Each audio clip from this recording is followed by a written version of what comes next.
जन्म जन्मांतरों से कर्मों के फलस्वरूप ही मनुष्य का कर्म जीवन बंधा हुआ है। तो फिर इस जन्म में मनुष्य के अधिकार क्या हैं?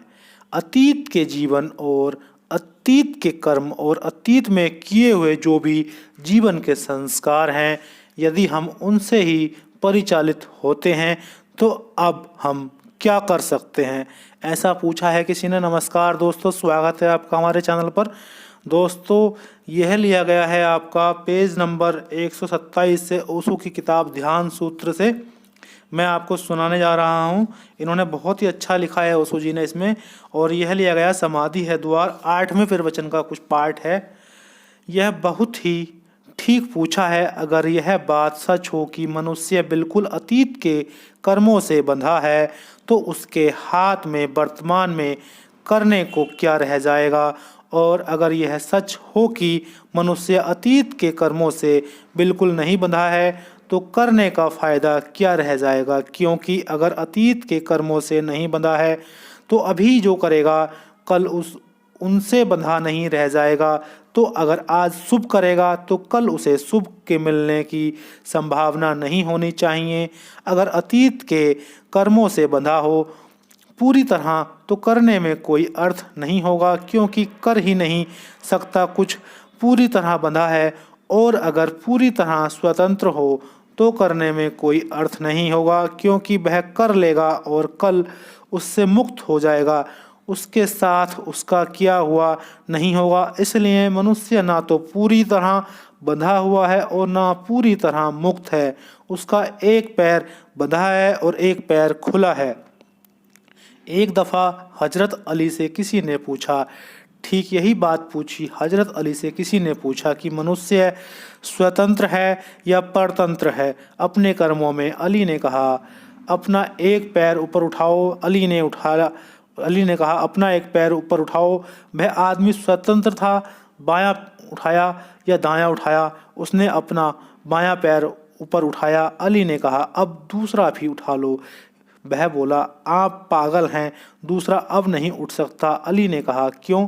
उसने कहा एक उठाने को स्वतंत्र था। अली ने कहा ऐसा ही मनुष्य का जीवन है, उसमें हमेशा दो पैर हैं आपके पास और एक उठाने को आप हमेशा स्वतंत्र हैं, एक हमेशा बंधा हुआ है। इसलिए संभावना है कि जो बंधा है उसे मुक्त कर सकें उसके द्वारा, जो कि अभी उठने को स्वतंत्र है, और यह भी संभावना है कि उसे भी बांध सकें उसके द्वारा जो कि बंधा है। अतीत में आपने जो किया है वह आपने किया है। आप स्वतंत्र थे, करने को आपने किया है। आपका एक हिस्सा जड़ हो गया और परतंत्र हो गया है, लेकिन आपका एक हिस्सा अभी भी स्वतंत्र है। उसके विपरीत करने को आप मुक्त हैं। उसके विपरीत करके आप अब उसको खंडित कर सकते हैं। उससे भिन्न को करके आप उसे विनष्ट कर सकते हैं। उससे श्रेष्ठ को करके आप उसको विसर्जित कर सकते हैं। मनुष्य के हाथ में है कि वह अतीत संस्कारों को भी धो डाले। अपने कल तक क्रोध किया था तो क्रोध करने को आप स्वतंत्र थे। निश्चित ही जो आदमी 20 वर्षों से रोज क्रोध करता रहा है वह क्रोध से बन जाएगा।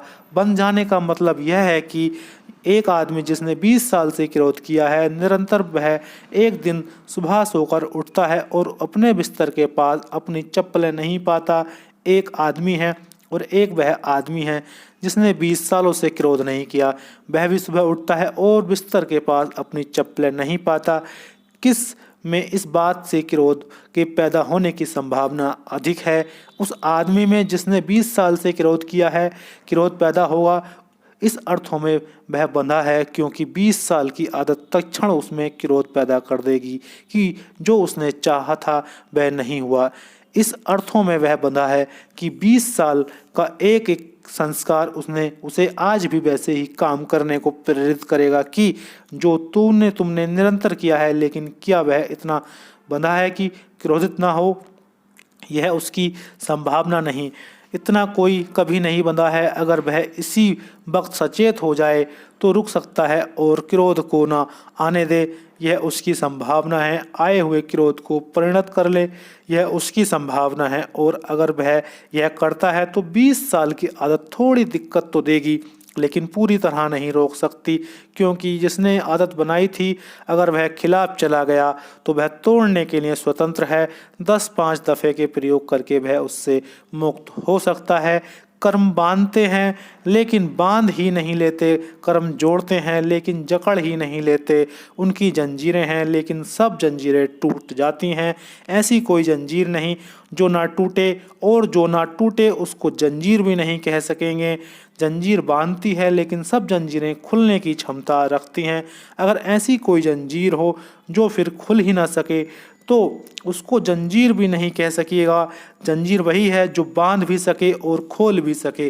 कर्म बंधन है इसी अर्थों में कि निर्बंध भी हो सकता है, और हमारी चेतना हमेशा स्वतंत्र है। हमने जो कदम उठाए हैं, हम जिस रास्ते पर चलकर आए हैं, उस पर लौटने को हम स्वयं हमेशा स्वतंत्र हैं। तो अतीत आपको बांधे हुए है लेकिन भविष्य आपका मुक्त है। एक पैर बंधा है और एक पैर खुला है।